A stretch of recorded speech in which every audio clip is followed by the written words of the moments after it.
Hello students, welcome to Biomentors classes online. Today we are going to discuss the next topic in our chapter System of Particles and Rotational Motion. So आज भी अपने lecture की शुरुआत हम लोग करेंगे एक न्यूमेरिकल के साथ में, और न्यूमेरिकल के बाद में हम लोग फिर से कुछ टॉपिक पर डिस्कस करेंगे। जैसे एक्चुअली कुछ स्टूडेंट्स को कहीं छोटे छोटे से पॉइंट्स पर छोटा छोटा सा डाउट था, उसे भी हम लोग यहाँ पर कवर करते हुए चलेंगे। ठीक है, सो स्टार्ट करते हैं। क्वेश्चन लिखते हैं पहले हम लोग। तो सबसे पहले क्वेश्चन क्या है? ओके, सो हमारे पास में क्या हो रहा है, एक पहिया है, व्हील है, a wheel is rotating. Question है आपके पास में, a wheel is rotating at 120 RPM. एक पहिया है आपके पास में जो 120 आरपीएम से घूम रहा है।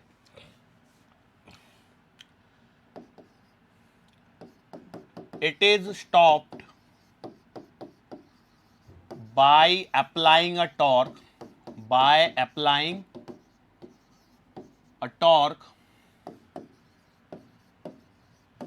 in 4 seconds. Find number of revolutions. ठीक है, सवाल समझ में आया? सवाल को समझिए। देखो क्या हो रहा है, एक पहिया है आपके पास में जो 120 आरपीएम की स्पीड पे घूम रहा है। हमने क्या कर दिया, एक टॉर्क अप्लाई किया, और टॉर्क अप्लाई करने के साथ में इसको रोक दिया है 4 सेकंड के अंदर में। किसमें? 4 सेकंड में। सो आपको बताना है कि पहिए ने रुकने से पहले कितने चक्कर लगाए थे। Find the number of revolution before it stops. मैं चाहूं तो लिख देता हूं, बिफोर इट स्टॉप्स। सो भैया सबसे पहले तो ये बताओ कि इसमें पूछा क्या है। बेसिकली देखो, मैं वही बोलने की कोशिश कर रहा हूँ, सर्कुलर मोशन वाला जो छोटा सा पोर्शन जो मैंने पहले भी बोला हुआ है ड्यूरिंग द लेक्चर की, बेटा आपको रिकॉल करना है, रिवाइज करना है। यदि कर लिया है तो बहुत अच्छी बात है, नहीं किया तो बेटा आप फिर से एक बार फिर से बोल देता हूँ, सर्कुलर मोशन थोड़ा सा आप पढ़ के रखिए, क्योंकि आगे भी ये चीजें काम में आने वाली हैं। सो बेसिकली देखो, उन्होंने दिया क्या है आपको, दिया है उन्होंने ओमेगा इनिशियल दिया है, ओमेगा फाइनल भी दिया है जो कि 0 है। ओमेगा इनिशियल उन्होंने दिया है 120 आरपीएम, जो मेरे काम का नहीं है, क्योंकि मेरे को जो भी चाहिए वो रेडियन पर सेकंड में होना चाहिए, और रेडियन पर सेकंड में कन्वर्ट करने के लिए हम लोगों के पास फॉर्मूला है 2πn/60। मतलब आप लिख दोगे 2π इंटू 120 डिवाइडेड बाई 60। तो आंसर कितना आ जाएगा, ये आ जाएगा 4π रेडियन पर सेकेंड। ठीक है, ओमेगा इनिशियल हो गया। अब यहां पर सिंपल सी बात है, सोचो क्या निकालना है, number of revolutions completed before it stops. बिल्कुल सिंपल सा सर्कुलर मोशन का ही सवाल है। कैसे? देखो, आपको टाइम दिया है, सब कुछ दिया है, तो आपको चाहिए क्या? बेसिकली आपको देखो, यदि आप थीटा कैलकुलेट कर लेते हो, थीटा क्या है? Theta is the angular displacement, और आप जानते हो एक चक्कर यदि कंप्लीट होता है तो आपका 2π का एंगल बन जाएगा। तो नंबर ऑफ रिवॉल्यूशंस आप इजीली कैलकुलेट कर सकते हो एंगुलर डिस्प्लेसमेंट से। बात पकड़ में आ रही है? वही आपको करना है। तो यहां पर देखिए, ओमेगा फाइनल दिया है, सब कुछ दिया है, तो यदि हम लोग यहां पर अप्लाई करते हैं ओमेगा फाइनल बराबर omega initial plus alpha into T, तो टाइम भी उन्होंने दे रखा है, दे रखा है कि नहीं दे रखा है? तो यहां से लगाएंगे तो 0 बराबर 4π प्लस अल्फा इंटू 4। सो यहां से अल्फा आपको मिल जाएगा माइनस का पाई रेडियन पर सेकेंड स्क्वायर। अच्छा, अल्फा मिलने से मैं क्या कर सकता हूं? अल्फा मिलने से मैं इक्वेशन लगा सकता हूं, थीटा बराबर ओमेगा इनिशियल टी प्लस का हाफ अल्फा टी स्क्वायर। सो यहां से देखो, थीटा आएगा, ओमेगा इनिशियल है 4π इंटू टाइम है 4 प्लस का हाफ इंटू माइनस का पाई और इंटू 4 का स्क्वायर। सो थीटा बराबर देखिए कितना आ रहा है, 4 चौका 16π माइनस 4 चौका 16 2 8, तो 8π। तो आंसर बन रहा है थीटा का आपके पास में 8π। 8π क्या है? 8π is the angular displacement, means the total angle rotated by the wheel. 8π is what? The total angle rotated by the wheel, that is the angular displacement. मतलब यहां पर सिंपल सी बात यदि मैं करता हूं तो मेरे पास में कुछ ऐसा हो जाएगा,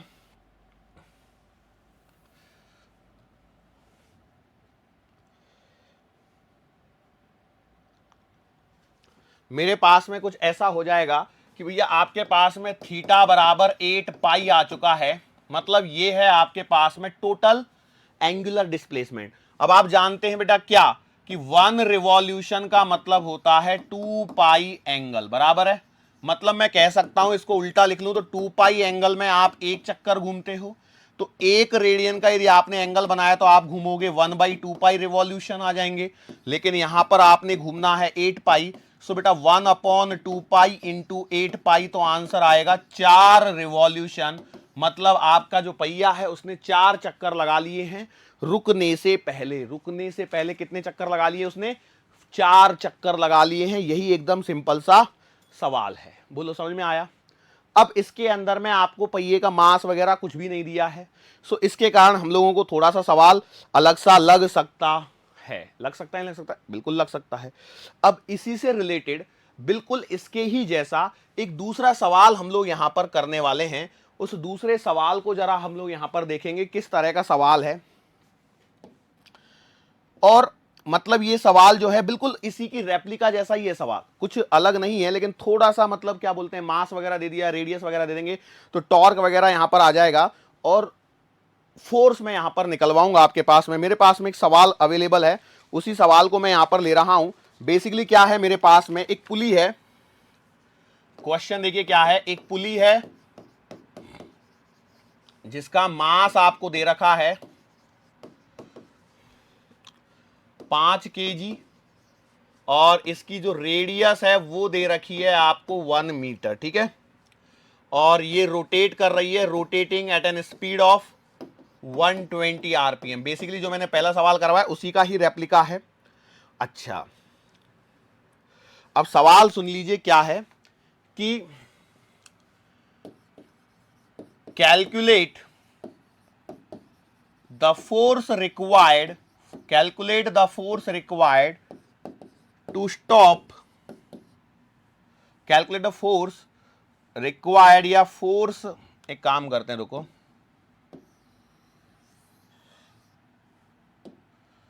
force applied, force applied tangentially, force applied tangentially to stop it, to stop it in 4 revolution, 4 चक्कर में। देखो सवाल वही है, क्या वही सवाल है, बिल्कुल कुछ नहीं बदला है। देखो 120 आरपीएम का डेटा दिया है, 4 चक्कर। पिछले सवाल का आंसर 4 रिवॉल्यूशन आ रहा था, इस बार मैंने क्या किया है कि 4 रिवॉल्यूशन वही रखा है सवाल। बस इसमें क्या है, पुली का मास और उसकी रेडियस दे दी है। एक पुली है, बेसिकली पहिया था, पुली है, वो घूम रही है जिसकी स्पीड है 120 आरपीएम। मैंने बोला कैलकुलेट फोर्स अप्लाइड टेंजेंशियली, आपको अब उसको रोकोगे पहिए को तो कहीं ना कहीं तो फोर्स लगाओगे, नहीं लगाओगे? तो जनरली जैसे आप साइकिल के पहिए को रोकते हो, कई लोगों ने किया होगा, खेलते होंगे कि ऐसे साइकिल को स्टैंड, डबल स्टैंड पे खड़ा किया, पहिए साइकिल को चलाया और उसको पैर से ऐसे ऐसे पैर लगा के रोकने की कोशिश करते हैं। होता है कि नहीं होता है? चप्पल घिसती है और कुछ नहीं होता है, नुकसान होता है आपका। लेकिन मान के चलो आप ऐसे रोक रहे हैं, तो वो कितना फोर्स यहां पर आपको लगाना पड़ेगा, जबकि हम लोग बाकी और चीजों को नेग्लेक्ट कर रहे हैं, ताकि ये पहिया जो है वो 4 चक्कर में रुक जाए। तो बहुत सारा डेटा तो आपके पास में पहले ही सवाल से अवेलेबल है, तो उसको मैं एज इट इज यूज कर सकता हूं। जैसे ओमेगा इनिशियल जो है वो 120 आरपीएम दिया है, इसका मतलब ये है 4 पाई रेडियन पर सेकंड में एज इट इज यूज कर पा रहा हूं, क्योंकि मैंने अभी किया है सवाल, इसलिए मेरा समय बच गया। अच्छा, ओमेगा फाइनल आपका 0 ही आने वाला है। अरे बोलो ओमेगा फाइनल आपका 0 आने वाला है कि नहीं आने वाला है? आपने बोला बिल्कुल सही बात है। अच्छा, जो आपने अल्फा निकाला है पिछले सवाल में वो माइनस का पाई रेडियन पर सेकंड स्क्वायर, वो भी मेरा डेटा बच गया, नहीं तो मुझे करना पड़ता था। अब कई लोग बोल रहे होंगे सर ऐसे कैसे मान ले कि हमारा यही आएगा, क्योंकि पिछले सवाल में तो टी था, टाइम था, इस सवाल में तो टाइम है ही नहीं। भाई इस सवाल में तो टाइम है ही नहीं, तो सर ये आया कैसे आंसर? बोलो कितने लोगों के मन में ये डाउट है? जिन भी लोगों के मन में डाउट है वो वाजिब डाउट है, ऐसा कोई ऐसा है नहीं, शर्माओ मत कि सर ये डाउट हमारे मन में ये डाउट आ रहा है तो हम कुछ कमजोर हो गए, ऐसी कोई बात नहीं। हो सकता है डाउट आ सकता है। देखो मैं सिंपल सी बात बताता हूं कैसे सोच रहा हूं मैं सिंपल सी बात बोल रहा हूं। ओमेगा फाइनल तो 0 है, इतना तो मुझे मालूम है, और ओमेगा इनिशियल मेरे पास गिवन है। लेकिन एक बात देखिए, आपका जो पहिया है वो 4 चक्कर लगा के रुक रहा है, और एक चक्कर का मतलब है आपका 2 पाई का एंगल, तो 4 चक्कर में आपके बन जाएंगे 8 पाई रेडियन, मतलब ये आपको थीटा गिवन हो गया। ठीक है सर, ये थीटा से क्या फायदा? तो थर्ड इक्वेशन लगा दीजिए, ओमेगा फाइनल का स्क्वायर बराबर ओमेगा इनिशियल का स्क्वायर प्लस का 2 अल्फा थीटा। अब देख लीजिए यहां पर ये तो 0 है, ये कितना है ओमेगा इनिशियल मतलब 120 का, सॉरी कितना है 4 पाई का स्क्वायर है प्लस का 2 इंटू अल्फा आपको निकालना है और थीटा आपके पास में 8 पाई है। सो यहां से देख लीजिए बेटा अल्फा बराबर देखो 4 चौका 16 पाई स्क्वायर अपॉन 16 पाई, तो आंसर आएगा माइनस का 1 रेडियन पर सेकेंड स्क्वायर।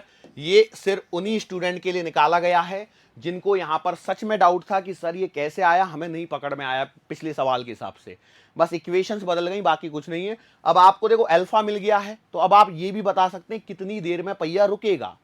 वही सवाल चल रहा है, अलग अलग तरीके से घुमाया जा रहा है। देखो नीट में ऐसे सवाल होते हैं, कोई ज्यादा हाई फंडू सवाल नहीं होते। मैं पूछूं कितनी देर में पहिए को रोक लोगे, तो भैया आप लगा लोगे थीटा बराबर ओमेगा इनिशियल टी। वैसे इसको क्यों लगा रहा हूं मैं, इसको लगाने के बजाय तो मैं सीधा ये वाला लगा लेता हूं, फर्स्ट इक्वेशन से जल्दी निकल जाएगा। कैसे, ओमेगा फाइनल बराबर ओमेगा इनिशियल प्लस का alpha into T. Omega final 0 है, ओमेगा इनिशियल 4 पाई है प्लस का अल्फा माइनस पाई है और टी। सो यहां से देख लीजिए टी बराबर 4 सेकंड आ गया। वही सवाल है कि नहीं, बस पूछने का नजरिया बदल दिया सवाल को, और उसी सवाल में आपको दो अलग अलग सवाल यहां पर क्रिएट करके दे दिए हैं। ठीक है, लेकिन क्या इन सब से मेरा पेट भरने वाला है? बिल्कुल नहीं भरने वाला है। क्यों नहीं भरने वाला है? रीजन ये है कि मुझसे जो सवाल पूछा गया था वहां तक तो मैं पहुंचा ही नहीं हूं। मुझसे सवाल क्या पूछा गया था, मुझसे पूछा गया कितना फोर्स लगाना पड़ेगा टेंजेंशियली। तो घूमने वाली चीजों में फोर्स में कैसे निकालूं, तो भैया मैंने कॉन्सेप्ट पढ़ाया हुआ है टॉर्क का, तो मतलब टॉर्क पहले निकाल लें तो टॉर्क बराबर आर इंटू एफ से निकल जाएगा, क्योंकि रेडियस दे रखी है सवाल में, इसीलिए दे रखी है। क्या ये बात समझ में आ रही है? श्योर है? तो टॉर्क निकालेंगे तो सर जी हमारे पास में प्रश्न है टॉर्क बराबर तो आई इंटू अल्फा होता है। सो टॉर्क कितना आएगा, आई होगा आपका moment of inertia of disc, और ये कितना आएगा half M R square into alpha. बोलो सही है, यस और नो? तो मैंने बोला बिल्कुल सही है। तो टॉर्क आपके पास में आएगा हाफ इंटू मास 5 kg दिया है, रेडियस 1 स्क्वायर, और अल्फा है आपके पास में पाई। सो बेटा टाउ बराबर आएगा कितना, 5 का आधा 2.5 2.5 न्यूटन मीटर। ये टॉर्क आ गया, और ये पाई भी है बेटा साथ में, पाई भूल गया मैं लिखना, लेकिन कोई बात नहीं, याद आ गया। अब सवाल ये है फोर्स कैसे निकालोगे, तो बेटा आप जानते हो टॉर्क बराबर आर एफ हो जाएगा, और ज्यादा लिखना है तो आर एफ साइन थीटा लिख दीजिए। ठीक है, लिख दिया।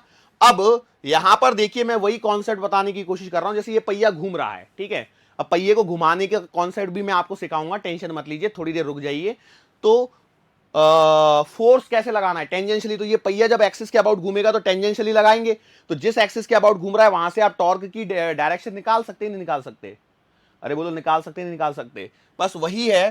तो यहां पर आपके पास में सीधा सीधा टॉर्क है आपके पास में 2.5 पाई बराबर आर कितना है 1, एफ आपको निकालना है, और साइन थीटा कितना है। तो आपने फोर्स लगाया है टेंजेंशियली, तो आप जरा यहां पर सोचिए, ये ऐसे मान लीजिए ये रेडियस, तो इसको रोकने के लिए आपने फोर्स इधर लगा लिया होगा, तो क्या ये एंगल 90 डिग्री है, तो बेटा ये आ जाएगा साइन 90, साइन 90 मतलब 1, तो फोर्स का आंसर आएगा 2.5 पाई न्यूटन। बोलो समझ में आया? अब इस सवाल में टॉर्क और फोर्स दोनों ही सेम आ रहे हैं, क्योंकि रेडियस आपको इस पर्टिकुलर सवाल में 1 मीटर दे रखी है। तो दो सवाल मैंने यहां पर आपको करवाए, और मैं उम्मीद करता हूं कि ये दोनों सवाल आपको समझ में आए होंगे बहुत ही इजीली। ठीक है, बोलो कर सकते हैं। अब इसमें और क्या सवाल यहां पर आपसे एग्जामिनर पूछ सकता है, कैसे टाइप के सवाल, तो वही सवालों की चर्चा, देखो आज का भी लेक्चर हो सकता है थोड़ा बहुत सवालों में ही चलता रहे, कुछ मैं एक दो आपको प्रेजेंटेशन वगैरह भी दिखाने की कोशिश करूंगा जहां तक पॉसिबल होगा। ठीक है, चलो हम लोग एक सवाल करते हैं। हमारे पास में एक रॉड है, ठीक है, शायद मैं सवाल वैसे तो नहीं करवाया होगा, ये यहां पर हिंज कर दी, इसका मास आपको गिवन है बेटा कितना, एज यूजुअल मास m है, और लेंथ बेटा कितनी है, l है। ठीक है, ये बात समझ में आ गई? बोला ठीक है। अब हमने क्या किया, इस पे लगाया एक फोर्स, इस पे हमने क्या किया, एक फोर्स लगा दिया। Let's say I have applied a force in this direction, ऐसे मैंने एक फोर्स लगा दिया F। ठीक है, ऐसे मैंने क्या कर दिया, एक फोर्स लगा दिया F। अब जब ये फोर्स लगाएंगे तो ये घूमेगी, रॉड घूमेगी या नहीं घूमेगी? आपने बोला बिल्कुल सही बात है। तो जब ये घूमेगी तो मैंने बोला we have applied a constant force F which is continuously been applied, जो हमेशा हर समय लगते ही जा रहा है चाहे कुछ भी हो जाए। तो आपको बताना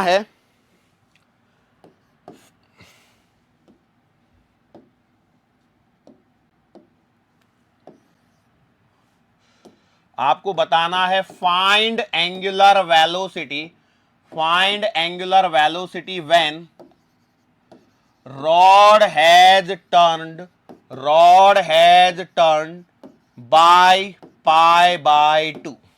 अब इसमें डेटा बदलेगा, सवाल वैसे ही रहेंगे। एक बात ध्यान रख लीजिए, यही लेवल है नीट के सवालों का। तो कैसे करेंगे सर जी इस सवाल को, इस पर्टिकुलर क्वेश्चंस को कैसे डील करना है, पकड़िए दिमाग में और लगा दीजिए, बस काम हो जाएगा। कैसे, देखो यहां पर आपको एक्सिस ऑफ रोटेशन दे दी, यहां पर आपको एक कांस्टेंट फोर्स दे दिया, ये इसकी लेंथ दे दी, मतलब आपको सवाल के अंदर में टॉर्क गिवन है और वो है बेटा एफ एल, बोलो गिवन है। और इस टॉर्क को हमेशा आपको मैंने क्या बताया कि आप ध्यान रखें टॉर्क बराबर आई इंटू अल्फा। अब देखो यहां पे आई आपको पता रहता है, अल्फा आप निकाल सकते हैं, और अल्फा एक बार निकल गया तो ओमेगा इनिशियल तो जीरो है, ओमेगा फाइनल आपको निकालना है, इजीली निकाला जा सकता है क्योंकि थीटा आपको गिवन है। बोलो समझ में आया? सर समझ में तो आया, लेकिन जब आप पूरा कर लेंगे तब शायद अच्छे से समझ में आए। मैंने क्या बोला, देखो जब भी ऐसे सवाल आए ना घुमाने वाले, रोटेशन वाले, तो एक बात ध्यान रखिए, या तो वो सवाल सर्कुलर मोशन से रहेगा या फिर वो सवाल system of particles and rotational motion से रहेगा। तो घूम रहा है तो टॉर्क के बारे में एक बार जरूर देखना, और मास वगैरह दे दिया है तो डेफिनेटली कहीं ना कहीं वो मोमेंट ऑफ इनर्शिया का कॉन्सेप्ट यूज करवाना चाह रहा है, तो इसका मतलब मोमेंट ऑफ इनर्शिया भी आपके दिमाग में आना चाहिए। और टॉर्क आ गया तो टॉर्क बराबर आई इंटू एल्फा, एक रिलेशन ये याद रखना है, और टॉर्क बराबर फोर्स इंटू परपेंडिकुलर डिस्टेंस ये याद रखना, हमेशा दोनों को इक्वेट कर दीजिए, आपके सवाल सॉल्व होने लग जाएंगे। तो बस आपको इन दोनों को इक्वेट करना है, तो एफ इंटू एल, देखो कांस्टेंट फोर्स एफ तो गिवन था आपके पास में, और आई कितना आएगा बेटा, ये आएगा M L square by 3 into alpha. क्यों, देखो मैंने यहां पर ये हिंज यहां लगाई है, इस बात को ध्यान रखना, कहीं पे भी लगवा के दे सकता है वो, कहीं से भी। तो एग्जामिनर क्या पूछेगा, कौन सी चीज का पूछ ले, कोई जानता नहीं है। तो यहां से आपको अल्फा मिलेगा 3f अपॉन एम एल। बोलो अल्फा का आंसर हमारे पास में करेक्ट आ गया क्या? बस अब ये अल्फा कैसा रहेगा, कांस्टेंट, क्यों, क्योंकि फोर्स कांस्टेंट है, सब कुछ कांस्टेंट रहेगा, तो एंगुलर एक्सेलरेशन भी आपका कांस्टेंट हो गया। अब क्या करना है, अब आपको बस इक्वेशन यूज करनी है, ओमेगा फाइनल का स्क्वायर बराबर ओमेगा इनिशियल का स्क्वायर प्लस का 2 अल्फा और थीटा। तो बोलो क्या आएगा, ओमेगा फाइनल का स्क्वायर बराबर ओमेगा इनिशियल तो जीरो है, क्यों, इनिशियली वो रेस्ट पर थी, अरे कुछ नहीं बोला है, नहीं तो कुछ देना चाहिए था उसने, इनिशियल एंगुलर वेलोसिटी कुछ नहीं दिए, मतलब डेफिनेटली रेस्ट पर है, प्लस 2 इंटू अल्फा आपने निकाल लिया है, कितना है बेटा, sorry 3f upon M L, और थीटा कितना है, सवाल के अंदर उन्होंने दिया है कि वो पाई बाई 2 घूम चुका है, तो आप यहां पर लिख दीजिए पाई बाई 2।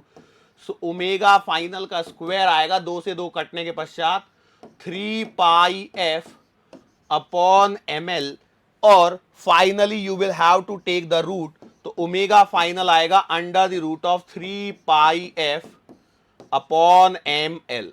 बोलो समझ में आया? अच्छा इसमें और क्या सवाल पूछ सकता है, और सवाल पूछ सकता है what is the time taken by the rod to turn by 90 degree. क्या सवाल में टाइम निकाल सकते हो आप लोग? कैसे निकालेंगे, तो बेटा फर्स्ट इक्वेशन लगा लो, ओमेगा फाइनल बराबर omega initial plus alpha into T, time निकल आएगा। मतलब सर्कुलर मोशन वाला ही पोर्शन यहां पर आपका थोड़ा थोड़ा सा रिवीजन में चल रहा है, बस यहां पर क्या है, ये टॉर्क का कॉन्सेप्ट आ गया जो कि वहां पर हम लोग नहीं सीखते हैं। अरे बोलो समझ में आया या नहीं आया? कई लोग बोलेंगे सर थोड़ा थोड़ा समझ में आया, तो मैं बोला चलो ठीक है अच्छी बात है, थोड़ा थोड़ा समझ में आ गया।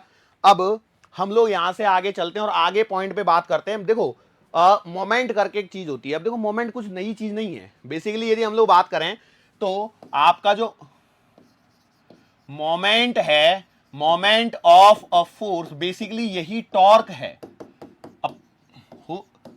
अब कुछ विद्यार्थियों के मन में ये शंका आई थी कि भैया सर ये मोमेंट वाला टॉपिक कवर नहीं किया, मोमेंट का टॉपिक ही कवर नहीं हुआ। तो मैंने बोला यार मोमेंट का टॉपिक कवर नहीं किया ऐसे कैसे हो गया? फिर मुझे याद आया कि मैंने मोमेंट शब्द का इस्तेमाल नहीं किया। तो अब मैं बता दूं भैया मोमेंट ऑफ अ फोर्स का मतलब टॉर्क ही होता है। मोमेंट ऑफ अ फोर्स का मतलब टॉर्क ही होता है। सो वही चीजें यहां पर हैं, ठीक है।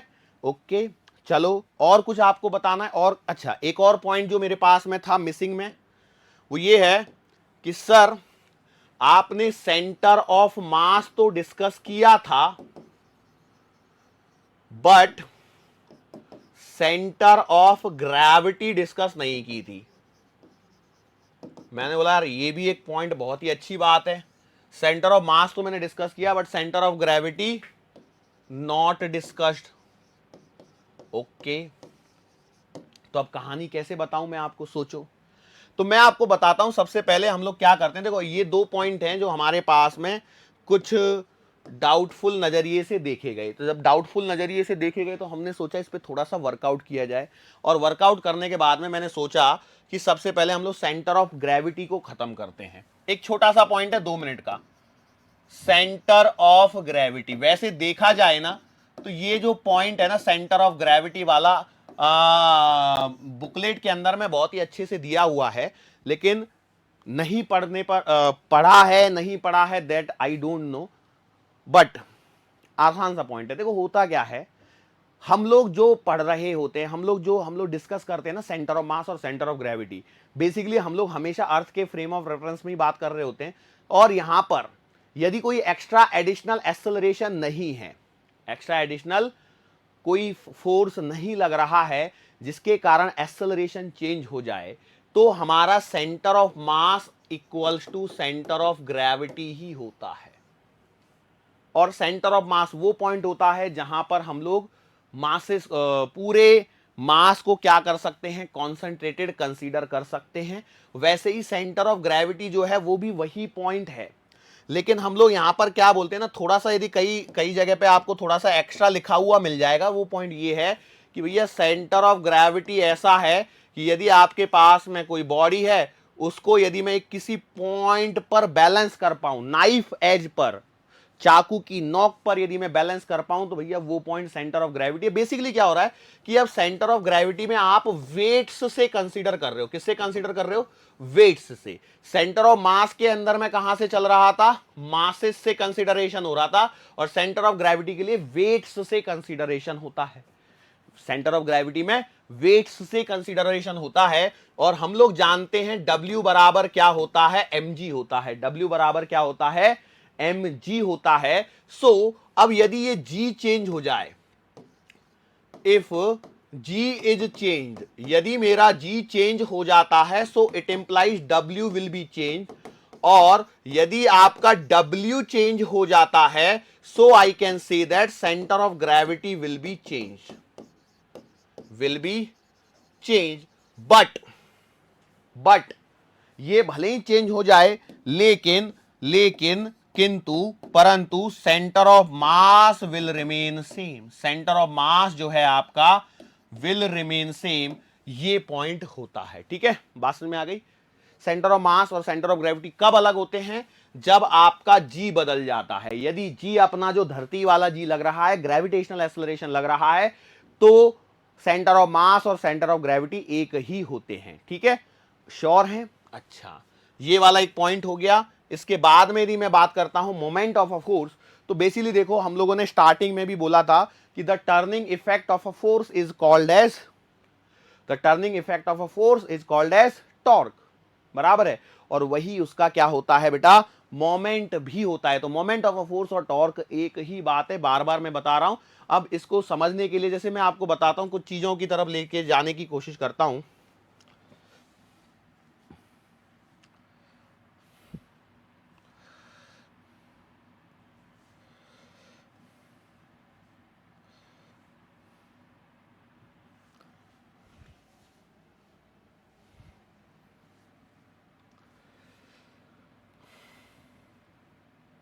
बेसिकली देखो क्या है, यहां पर एक एग्जाम्पल मैंने आपके सामने रखने की कोशिश करी है। कुछ नहीं है इस एग्जाम्पल के अंदर में, आप देखो एक बस जा रही है, इस बस को मैंने यहां से उठाने की कोशिश करी, तो यहां से जब इसको उठाया तो क्या हो रहा है, ये जो चीज हो रही है आपके सामने, इसको जरा पकड़िए, क्या हो रहा है? ये उठ गई, बराबर है। क्यों ऐसे हुआ? पूरी बॉडी का मास है, ये वेट्स जो हैं वो तो डिस्ट्रीब्यूटेड हैं एक्चुअली, लेकिन जब इसको उठाया तो बेटा ये ऐसे उठ गई। क्योंकि देखो क्या हो रहा है, एक ही फोर्स है जो यहां पर, अब देखो इस जगह पर यदि आप देखोगे तो mg काम कर रहा होगा, और यहां पर ये यदि आप यहां पर फोर्स लगा रहे हो तो बेसिकली यहां पर एक और आगे चल के कॉन्सेप्ट आने वाला है कपल का, जो इसके जस्ट बाद में ही है, वही यहां पर काम कर रहा है। लेकिन मोमेंट ऑफ को फोर्स को समझिए क्या हो रहा है, यदि हम लोगों ने यहां पर इस mg वाले पॉइंट को नहीं दिखाया तो भैया मैंने यहां से फोर्स अप्लाई किया, तो जहां से मैंने फोर्स अप्लाई किया तो यहां पर it is free to rotate. अब ये फ्री टू रोटेट होने के कारण क्या हो गई कि भैया यहां से आपका जो बस है वो उठ गया। लेकिन यही यदि मैं क्या करूं, बस को थोड़ा सा और आगे जाने दूं, ये रस्सी को पहले ऊपर जाने पड़ेगा, नहीं तो रस्सी के साथ में इसके साथ में चली जाएगी। अब मैंने बस को थोड़ा सा आगे जाने दिया और मैंने क्या किया, इसका सेंटर ऑफ मास पहले लोकेट कर लिया, और सेंटर ऑफ मास लोकेट करने के बाद में मैंने उस सेंटर ऑफ मास से इसको उठाया। तो क्या होता है ना, जो वेट्स का जो डिस्ट्रीब्यूशन है, मासेस का जो डिस्ट्रीब्यूशन है, वो एग्जैक्टली सेम हो जाता है। तो यही आपका देखो ये वो पॉइंट है सेंटर ऑफ ग्रेविटी और सेंटर ऑफ मास वाला। ऊपर तो स्ट्रिंग में टेंशन फोर्स आ रहा है, नीचे क्या हो रहा है, नीचे आपका वेट लग रहा है, तो इसमें कोई भी मोमेंट जनरेट नहीं हो रहा है, मतलब there is no turning force. क्योंकि देखो ये वेट 1 और वेट 2 कुछ अलग नहीं है। कई लोग सोच रहे हैं सर यहां पर वेट 1 लगा दिया, यहां पर वेट 2 लगा दिया, नहीं, हम लोग क्या बोल रहे हैं, वेट्स आर डिस्ट्रीब्यूटेड। मतलब ये बस है ना, तो सब जगह क्या है, मास है ना। ऐसे थोड़ी है कि इस पहिए को निकाल के ये कर दिया, इस पहिए को निकाल के ये कर दिया। हमने क्या बोला कि भैया पूरा जो वेट है ये ऐसे डिस्ट्रीब्यूटेड है। अब मैं यहाँ पे 1 से लेकर के n तक बनाने वाला था, लेकिन मैं बोला इसमें जगह की थोड़ी शॉर्टेज है, तो मैं बोला एक ही पॉइंट 2 लगा लो, बहुत है इतना, 2 से काम बन जाएगा, समझ जाएंगे आप लोग। भाई जितना भी मास है वो सब एक ही पॉइंट पर कॉन्सेंट्रेटेड है, जो आपका सेंटर ऑफ मास या सेंटर ऑफ ग्रेविटी है। सर सेंटर ऑफ मास और सेंटर ऑफ ग्रेविटी का यहाँ क्या रिलेशन है, तो भैया देखो ये सारी जो कहानी हो रही है वो धरती पे घट रही है, और धरती पे जब घट रही है तो बेटा जी तो चेंज होगा ही नहीं, और जब जी चेंज नहीं हो रहा है इसके लिए, तो यहां पर आपका सेंटर ऑफ मास और सेंटर ऑफ ग्रेविटी क्या हो रहे हैं, सेम हो रहे हैं। क्या ये बात समझ में आ गई? और यदि ये बात आपको समझ में आ गई होगी तो अब हम लोग थोड़ा सा और आगे बढ़ने की कोशिश करते हैं, और यहां पर मैं समझाता हूं। अगला जो पॉइंट है हमारे पास में वो है बेटा कपल। क्या पॉइंट है? कपल वाला पॉइंट है। तो पहले कपल को हम लोग थोड़ा सा ऐसे देखते हैं। कैसे देखते हैं बेटा? कपल क्या होता है, क्या होता है कपल? कई लोग कहां पहुंच रहे हैं कपल के बारे में? बहुत सारे कपल होते हैं। कपल का मतलब देखो क्या होता है, युग्म। कपल का मतलब क्या होता है, युग्म, या एकदम सिंपल बात करें तो जोड़ा। ठीक है, कपल का मतलब क्या है, युग्म या जोड़ा। अब बेसिकली क्या होता है कि हम लोग तो अब वो युग्मों के बारे में तो बात करेंगे नहीं। अरे भाई उन युग्मों के बारे में थोड़ी बात करेंगे, जैसे कि आप लोग पता लगा फ्लावरिंग इन प्लांट्स में आपने ये हाइब्रिडाइजेशन वगैरह पढ़ा होगा, तो उसमें आप लोग लगाते होंगे कि ये लाल फूल हैं, ये छोटे वाले फूल हैं, तो छोटे लाल बन गया। अरे मालूम है ना, करते होंगे ना, व्हाइट रेड ड्वार्फ बोना वाला और लॉन्ग वाला, 4 लेके अब लोग वो बनाते हैं पेयर। तो उसमें सबसे सुनने में अच्छा कौन सा लगता है, छोटे वाले लाल वाले, छोटे लाल। ओ यस, कई लोग बोलेंगे सर तो बायोलॉजी में भी चले गए, कुछ तो छोड़ दो सर। ओके, तो कपल है क्या? जब आपके पास में एक बॉडी है, आपके पास में एक बॉडी है, ठीक है, इस बॉडी को हम लोग यदि मान के चलो मैंने खड़ी कर ली, बॉडी को क्या कर दिया, खड़ा कर दिया, ठीक है, ये बॉडी खड़ी हो गई, रुक गई यहां पे। यहां पर हमारी ग्राउंड है, यहां पर हमारा क्या हो रहा है, ग्राउंड हो रहा है। अब मान के चलो मैं यहां पर एक फोर्स लगाता हूं इस जगह पर, ठीक है, इस जगह पर एक फोर्स लगाया, और मान चलो ये गिरी नहीं, ये गिरी नहीं, तो ये क्या हो जाएगी, ट्रांसलेटरी मोशन में आ जाएगी। लेकिन मान के चलो यही फोर्स मैंने यहां से हटा के इस जगह लगा दिया, तो संभावना ये बनेगी कि ये ऐसे टिल्ट हो जाएगी। होगी या नहीं होगी? कब? जब मैंने यही अकेला वाला फोर्स लगाया, मतलब यही फोर्स यहां तक ऐसे पहुंचा दिया है, तो इसने क्या कर दिया, इसको घुमाने वाला इफेक्ट दे दिया। मतलब देखो मैं वापस से मोमेंट वाले पे पहुंच गया। क्यों पहुंच गया? क्योंकि कुछ विद्यार्थियों की शंका थी और वो मैंने पढ़ी, तो मुझे लगा कि नहीं ये वाली बात डिस्कस करनी चाहिए। कई लोग सोच रहे हैं कहां पढ़ लिया आपने, तो डाउट प्लेटफॉर्म नाम की एक चीज होती है। नाउ आगे बढ़ते हैं। अब मान के चलो ऐसा ना हो जाए, सॉरी ऐसा ना सोचते हुए मैं कुछ ऐसा सोचूं, अरे तेरी ये एक बॉडी है, ठीक है, अब इस पर मैंने क्या किया, सेम फोर्स लगा दिए, ठीक है, एक फोर्स इधर लगा, क्या हो गया, हाँ, एक फोर्स मैंने इस पर ऐसे लगा दिया और एक फोर्स मैंने इस पर ऐसे लगा दिया, और 2 फोर्स हैं, दोनों का मैग्नीट्यूड क्या है, सेम है। दोनों का मैग्नीट्यूड क्या है, सेम है। ऐसे पकड़िए, ये पेन है, और इस पर मैंने एक फोर्स इधर से लगाया और एक फोर्स इधर से लगाया, तो क्या होगा, this will try to rotate, ये घूमेगी कि नहीं घूमेगी, ये तो सर कॉमन सेंस वाली बात है, ये चीज घूमेगी। लेकिन देखो इसमें भी तो एक फोर्स ही घूम रहा है। हम लोग इसमें एक फोर्स और है जिसको हम लोगों ने कभी ध्यान ही नहीं दिया और कंसीडर भी नहीं कर रहे। बेसिकली यहां पर एक mg भी तो लग रहा है, अरे लग रहा है कि नहीं लग रहा है, उसको तो हम देखते ही नहीं है, उसको तो भूल भी जाओ थोड़ी देर के लिए, वो तो मान के तो कोई है ही नहीं। लेकिन आप सिर्फ और सिर्फ इसी फोर्स के कारण भी घुमा पा रहे हैं, ऐसा आपको फील हो रहा है, ऐसा आपको फील हो रहा है। लेकिन आगे चल के आपको कुछ थोड़ी सी चीजें मैं आपको समझाने की कोशिश करता हूं, वो ये है कि बेटा जरा यहां पर ध्यान से देखो, ये क्या हो रहा है ना, ये वाला जो फोर्स है, ये वाले फोर्स के लिए ये आपकी लाइन ऑफ एक्शन बनती है, और ये वाले फोर्स के लिए ये आपकी लाइन ऑफ एक्शन बनती है, ठीक है। सो दो ऐसे फोर्स जो इक्वल हों, और इक्वल हो का मतलब मैग्नीट्यूड वाइज इक्वल हो, लेकिन उनकी डायरेक्शन अपोजिट हो, दोनों की डायरेक्शन क्या हो, अपोजिट हो, और वो कुछ पैरेलल डिस्टेंस पर हो, क्या हो, कुछ पैरेलल डिस्टेंस पे हो, तो दे फॉर्म अ कपल। वो क्या बनाते हैं, कपल बनाते हैं, जिसको हम लोग टॉर्क के इफेक्ट से ही समझते हैं। उसको समझने का जरिया टॉर्क ही है। बेसिकली इन्होंने क्या कर दिया, इस फोर्स ने इसको घुमा दिया, बराबर है। तो ये फोर्सेस का कौन सा इफेक्ट आ गया, टर्निंग इफेक्ट ऑफ फोर्सेस हो गया है, टर्निंग इफेक्ट ऑफ फोर्सेस हो गया है। लेकिन जब हम लोग इसके लिए जब टॉर्क लिखते हैं तो हम लोग क्या कर देते हैं, लिखना वही है आर एफ, टॉर्क वेक्टर बराबर R vector cross F vector. लेकिन यहां पर क्या करते हैं कि सिंस ये forces both are equal in magnitude and opposite in direction, तो हम लोग इनमें से किसी भी एक फोर्स को ले लेते हैं और इन दोनों फोर्सेस के बीच की परपेंडिकुलर डिस्टेंस ले लेते हैं, ठीक है। क्यों, क्या हो रहा है ना, जब अकेला फोर्स कहीं लग रहा है तो बेसिकली उसको कहीं ना कहीं हिंज से एक्शन जो आपने की उसकी रिएक्शन कहीं ना कहीं जनरेट हो रही है, लेकिन उसे हम लोग कंसीडर नहीं कर रहे। दरवाजा खोल रहे थे, यदि मान चलो दरवाजा उस कब्जे में फिक्स नहीं होता, वो हिंज में फिक्स नहीं होता, हाँ याद आ गया, हिंज बोलते हैं। दरवाजा यदि हिंज में नहीं लगा होता तो क्या दरवाजा घूमता था आपसे, वो तो चलने भी लग सकता था, कुछ भी हो सकता था। लेकिन कहीं ना कहीं से उसको सपोर्ट मिल रहा है जो उसे घुमाने में मदद कर रहा है, लेकिन उसे हम लोग कभी कंसीडर नहीं कर रहे।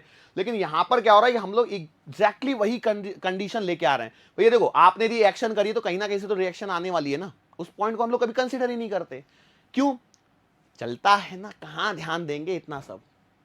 सो अब इस वाली सिचुएशन में भी देखिए, क्या नेट फोर्स जीरो है। कई लोग बोलेंगे सर नेट फोर्स कहां जीरो दिख रहा है आपको।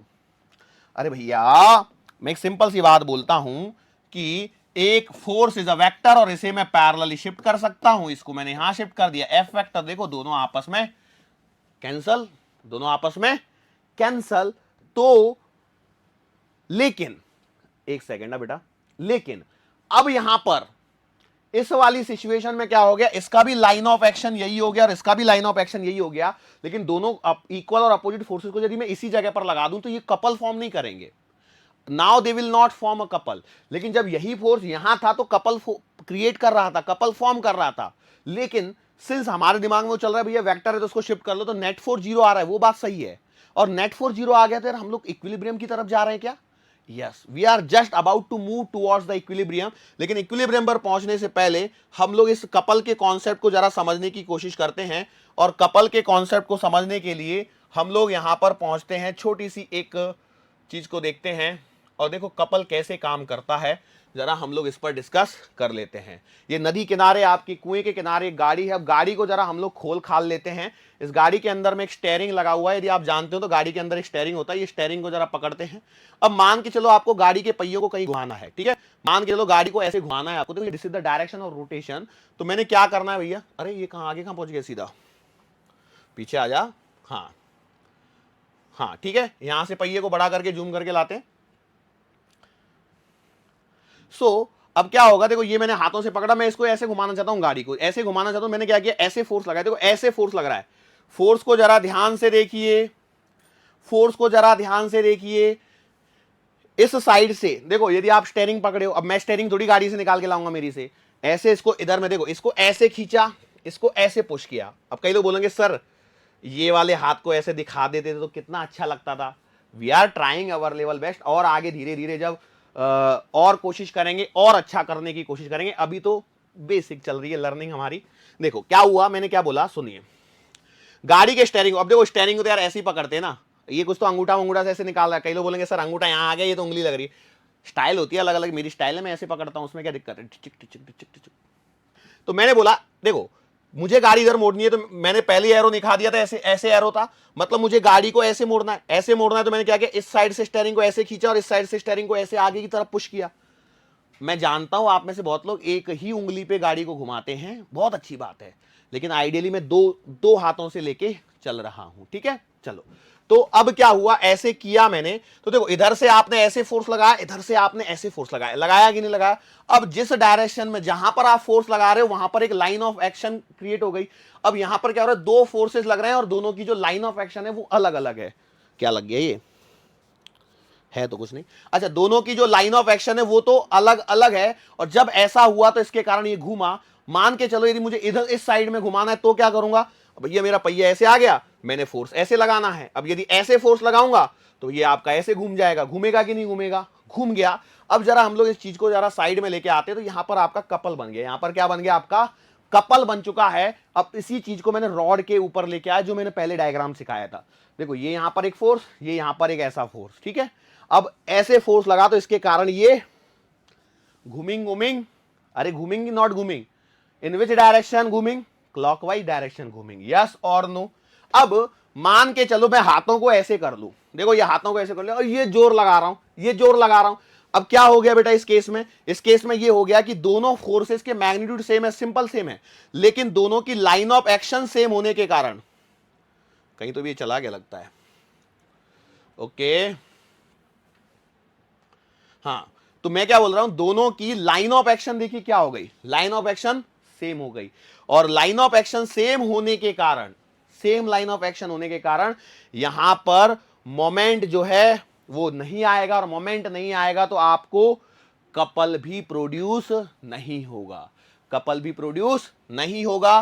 That's it. अब कई लोगों की डिमांड थी सर आप है ना पूरे वीडियो को है ना एक बार प्ले कर दिया कि ये देखो मैं हट गया सामने से, ले भैया देख लो क्या दिख रहा है इसमें, कुआं दिख रहा है, कुएं पे अब मैं अपनी गाड़ी लेके आऊंगा। अरे गाड़ी नहीं आई मेरी अभी तक, वैसे मेरे पास येलो कलर की गाड़ी नहीं है, पर वही मिली अवेलेबल सस्ते में, तो उसी से काम चला रहा हूं मैं अपना। गाड़ी को जूम किया, गाड़ी के स्टेयरिंग को निकाला, लो भैया देखो आप लोग आराम से, क्या देखना है समझ लीजिए इसको। सर इसमें साउंड नहीं आ रहा, अरे मेरा साउंड चल रहा है, आपको गाड़ी के साउंड की क्या दिक्कत है भैया? लो करो काम, लो भैया देखो, है ना सही लग रहा है कि नहीं लग रहा है? कहले बोले सर यही देखने में तो मजा आता है, इसको है ना आप एक साइड, एक काम करो सर, 1 मिनट की तो क्लिप है, इसको साइड में निकाल लो और इसको साइड में निकाल के हमको वैसे ही अवेलेबल करवा दो, हम तो ऐसे ही देखेंगे, इनको देख के ही हम लोग तो खुश हो जाएंगे, है ना? बहुत लोगों के मन में ऐसे चल रहा है। अच्छा मैं कहीं गया नहीं हूं, मैं यहीं खड़ा हूं, बट क्या है ना, मैं नहीं चाहता कि मैं क्या आपको आपकी शक्ल, अपनी शक्ल दिखाऊं बार बार, इतनी देर से तो वैसे ही देख रहे हो, वैसे ही बोर हो रहे होंगे, शक्ल देख देख के वैसे ही बोरियत सी है। क्या सर क्या बातें कर रहे हो, आज तो शेविंग वेविंग भी करके आए हो, लग तो रहा है चमक तो रहे हो, और कितना चमकना चाहते हो, है ना? कुछ लोगों के मन में तो जरूर आया होगा। इतने में कुछ प्रतिशत विद्यार्थी ऐसे भी होंगे जो ये सोच रहे होंगे मन ही मन, कितना बड़बड़ करता है ये व्यक्ति, कितना बड़बड़ करता है ये व्यक्ति, 1 घंटा पढ़ाना होता है उसमें इतना बड़बड़ पहले ही होता है, फिर भी ये बंदा मानता ही नहीं है, बोले ही जा रहा है, बोले ही जा रहा है, हमें शांति से सुनने ही नहीं दे रहा है। सुनना ही नहीं था उसमें कुछ। बोलो ये समझ में आया? अब मैं यहां से आपके सामने एक चीज लेके आना चाहता हूं, वो चीज क्या है मालूम है क्या? कि आप देखिए ये जो चीज थी ये है आपका कपल, ठीक है, ये क्या बन गया आपका कपल बन गया। और जब कपल बन गया ना, तो कपल बनने पर यहां पर कुछ चीजें आदि आपने नोटिस करी होंगी, तो बहुत ही अच्छी बात है, और नोटिस नहीं करी तो मैं उनको बता दूं, कपल जब बन रहा है तो forces are perpendicular to each other, forces are perpendicular to each other, sorry बेटा, forces are parallel to each other but in opposite direction. मतलब मैं कह सकता हूं कि दो एंटी पैरेलल फोर्स हैं, उनकी लाइन ऑफ एक्शन अलग अलग होनी चाहिए, और लाइन ऑफ एक्शन अलग अलग होने के कारण उन्होंने कपल फॉर्म किया है, उन्होंने कपल फॉर्म किया है। कपल अपोजिट डायरेक्शन में ही बनते हैं, सेम डायरेक्शन में कपल नहीं बनते हैं। वो बात अलग है कि एक बार कपल बन गया तो फिर डायरेक्शन सेम हो जाएगी, किसकी? समझ गए है ना कि मुझे बोलना पड़ेगा, ऐसी बातें बोलना पब्लिकली अलाउड नहीं है।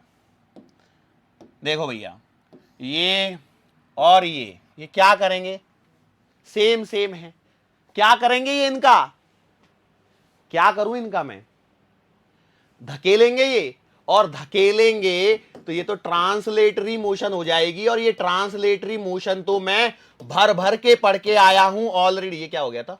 ट्रांसलेटरी मोशन तो मैं भर भर के पहले से ही इतनी पढ़ के आया हूं कि अब मुझे आगे ट्रांसलेटरी मोशन पढ़ने की इच्छा ही नहीं होगी। होगी क्या इच्छा? बिल्कुल नहीं होगी। लेकिन कुछ भी हो जाए, फिर से आपको ट्रांसलेटरी मोशन का थोड़ा सा हिस्सा रिवाइज करना पड़ेगा। क्यों करना पड़ेगा समझिए। सर है ना, ये ऐसी बातें बोल बोल के डरा देते हैं पहले ही हमें। देखो क्या है, ये आपके पास में एक ब्लॉक है जिसका मास m है, ठीक है।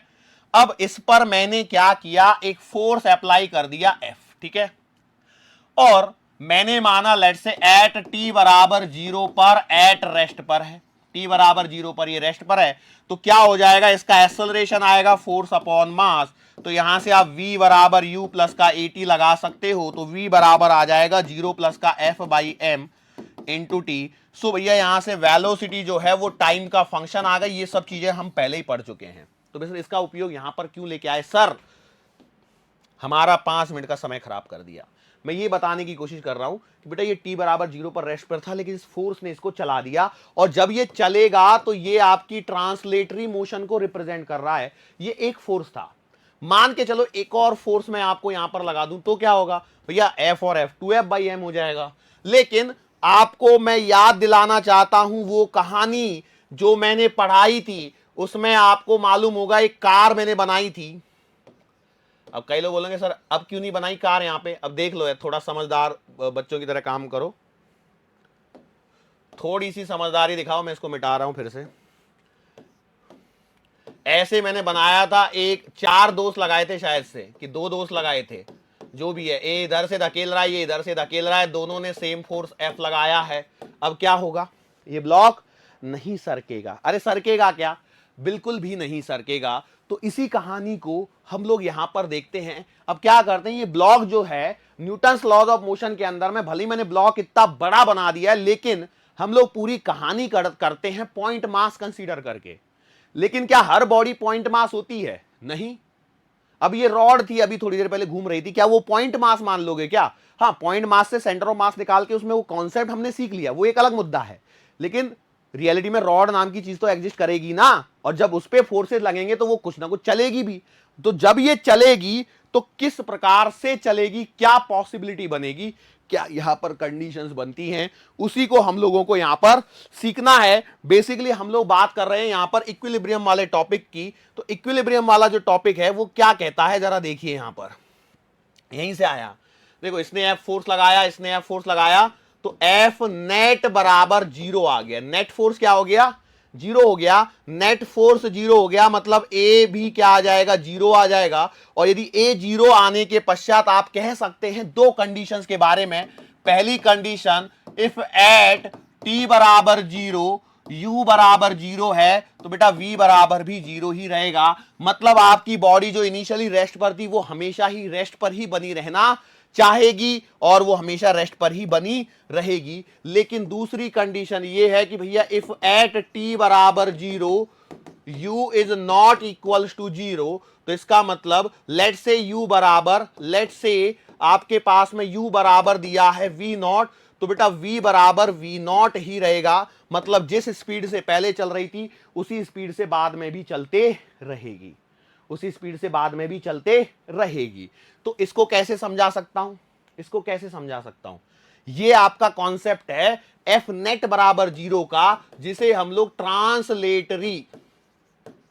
ट्रांसलेटरी इक्विलिब्रियम कहते हैं। क्या कहते हैं बेटा? ट्रांसलेटरी इक्विलिब्रियम कहते हैं। और ट्रांसलेटरी इक्विलिब्रियम में F नेट बराबर 0 होता है, और F नेट बराबर 0 का एक और मतलब निकाला जाता है, वो ये है समेशन ऑफ Fx बराबर 0, समेशन ऑफ Fy बराबर 0। लेकिन इसके अलावा यदि मैं इस चैप्टर में पहुंच गया हूं, इस चैप्टर में पहुंच गया हूं, तो मुझे थोड़ा सा और ध्यान रखना है। और थोड़ा सा और क्या ध्यान रखना है कि भैया ये जो फोर्सेस हम लोग लगा रहे थे उसमें क्या करते थे, लाइन ऑफ एक्शन वगैरह का कभी जिक्र नहीं करते थे। करते थे क्या? नहीं करते थे। लेकिन यहां तो लाइन ऑफ एक्शन का जिक्र हो सकता है, और लाइन ऑफ एक्शन का जिक्र होने के कारण मान के चलो आपकी ऐसी सिचुएशन आ गई, ठीक है, ऐसी सिचुएशन आ गई, मैंने यहां से एक फोर्स लगाया, यहां से एक फोर्स लगाया, F और F, बोलो एफ नेट बराबर क्या है, 0 है। लेकिन मान के चलो ये बॉडी कुछ इस प्रकार से हो गई, यहां पर एक फोर्स लगा दिया एफ और यहां पर एक फोर्स लगा दिया एफ, और अब मैं बात करता हूं तो यहां पर भी तो एफ नेट बराबर 0 है, बोलो है कि नहीं।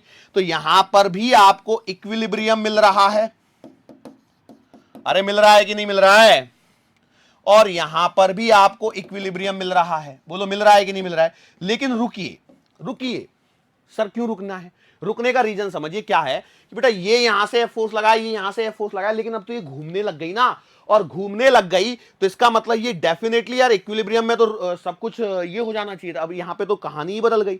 इसका मतलब क्या है कि यहां पर सिचुएशन ऐसे है कि ट्रांसलेटरी मोशन नहीं है, no translatory motion, only rotation is there, only what, rotation is there. और इस रोटेशन के बजाय मैं तो बोलूं कि अच्छा वर्ड तो यही रहेगा कि हम लोग बोलें स्पिनिंग, क्या बोलें, स्पिनिंग, मतलब ये घूमने लग गई, क्या लग गई, घूमने लग गई। तो इसका मतलब यहां पर जो इक्विलिब्रियम है वो है ट्रांसलेटरी इक्विलिब्रियम है। कैसा इक्विलिब्रियम है, ट्रांसलेटरी इक्विलिब्रियम है। और यहां पर जो है ना वो ट्रांसलेटरी के साथ साथ में रोटेशनल इक्विलिब्रियम भी है। ऐसा क्यों है, तो इसका रीजन मैं आपको बता देता हूं। रीजन ये है कि भैया समेशन ऑफ एफ बराबर भी 0 आएगा और समेशन ऑफ टॉर्क निकालोगे तो वो भी 0 आएगा। जब ये दोनों कंडीशन फुलफिल हो जाती हैं तो आपकी बॉडी पूरी तरह से इक्विलिब्रियम में आ जाती है। सर दो साथ साथ में चल रहे हैं, कंफ्यूज कर रहे हो।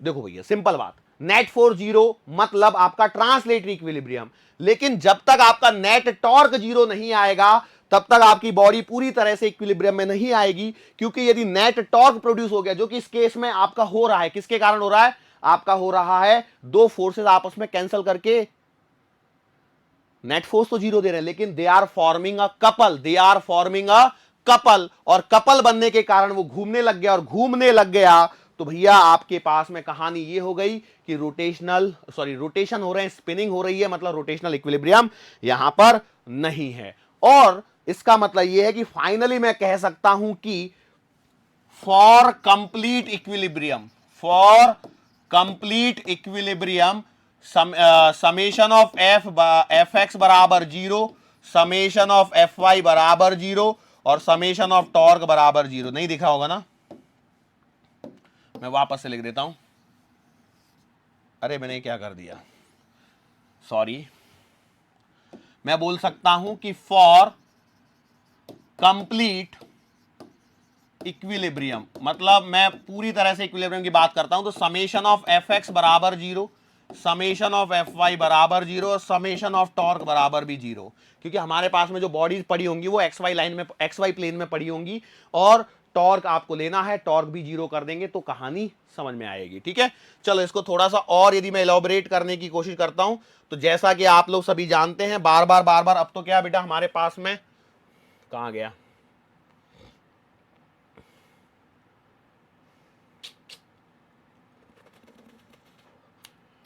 यही वाला है,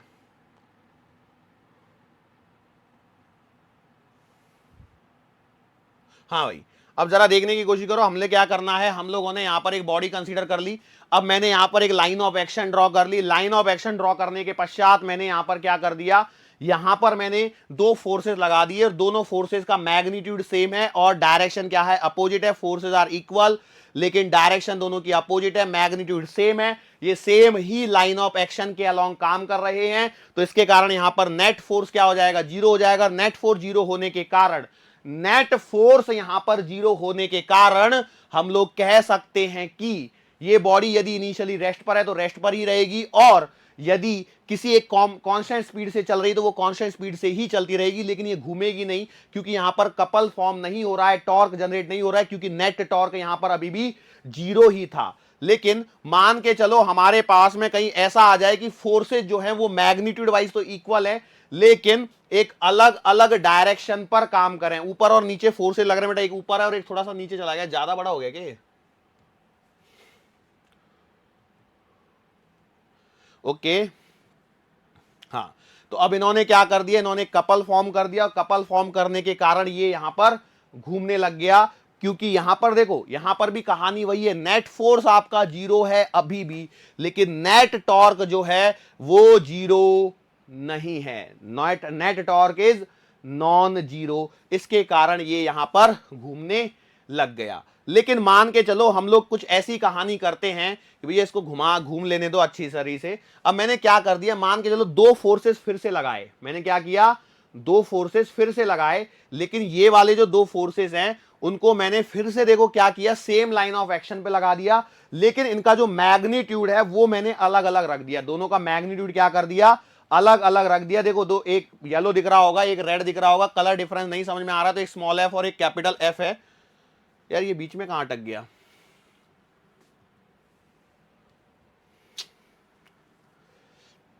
बीच में कहीं तो भी अटक गया।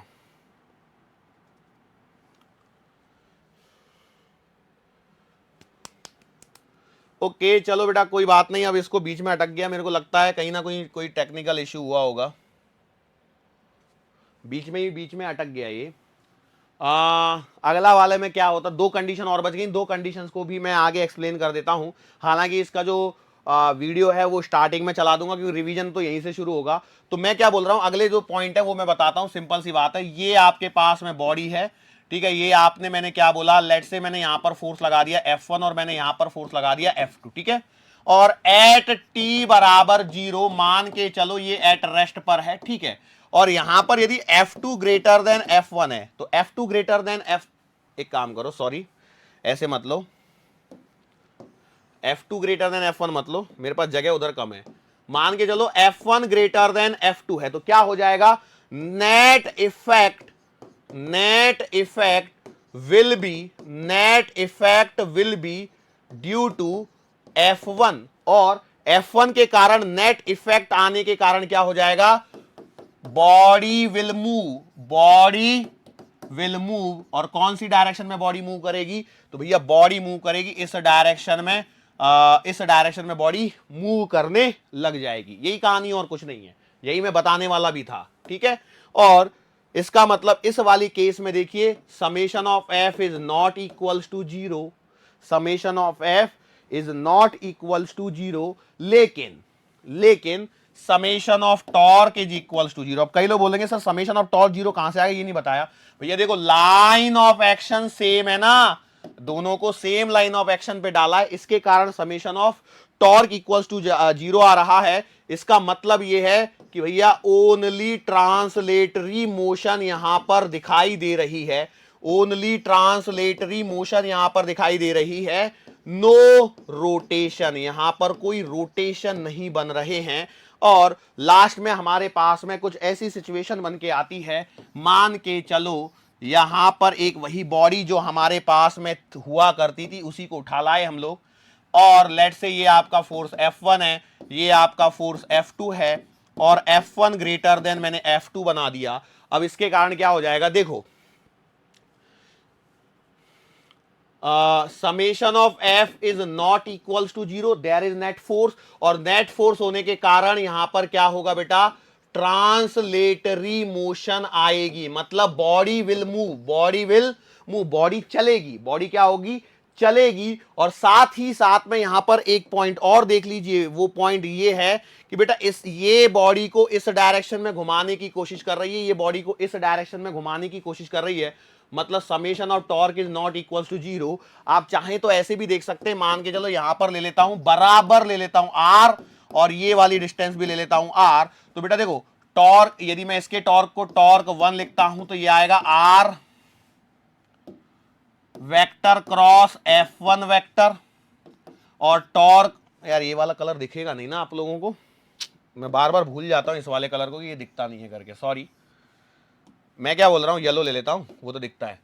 Torque, summation of torque is not equals to zero, क्यों नहीं है, तो टॉर्क 1 वेक्टर बराबर आएगा R vector cross F1 vector. R कहां से लिया है, तो देखो बेटा ये आपके पास में डिस्टेंस है, ये वाली आर, और यहां से नीचे की जो डिस्टेंस है वो आपके पास में आर है, ये इस डायरेक्शन में घुमा रहा है, ये इस डायरेक्शन में घुमा रहा है, तो टॉर्क इतना आया 1 वाला, और टॉर्क 2 जो आएगा वो आएगा आपके पास में आर वेक्टर क्रॉस का F2 वेक्टर।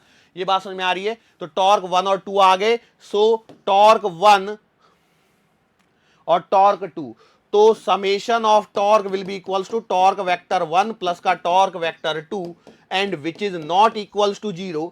और सिंस ये आपका इक्वल टू 0 नहीं है तो इसका मतलब रोटेशन इज ऑल्सो देयर।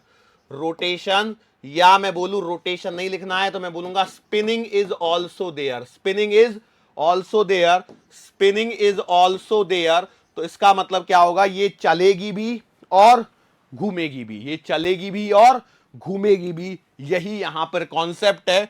तो इसका मतलब ये कुछ चलेगी भी और घूमेगी भी, तो हमारे पास में combined translational plus rotational motion का कॉन्सेप्ट आने लगेगा। लेकिन उससे पहले बीच में जो कॉन्सेप्ट है हमारे इक्विलिब्रियम वाले, उस पर कुछ सवालों को करेंगे हम लोग और फिर कंबाइंड ट्रांसलेशनल प्लस रोटेशनल की तरफ आगे बढ़ेंगे। लेकिन जब उसकी तरफ आगे बढ़ेंगे उससे पहले बीच में एक छोटा सा टॉपिक फंसेगा और वो है एंगुलर मोमेंटम। तो हम लोग अकॉर्डिंगली देखेंगे कहां पर क्या किया जा सकता है, श्योर है, और किस प्रकार से आगे बढ़ने पर आपको समझ में आएगा, उस पर फोकस रहेगा हमारा। हाँ, ये वाला जो था प्रेजेंटेशन, उसको मैं बाद में एक बार और दिखा दूंगा। कुछ तो भी करप्ट हुआ होगा या कुछ तो भी हुआ होगा, हालांकि रिवीजन वहीं से शुरू करेंगे, ठीक है, श्योर है।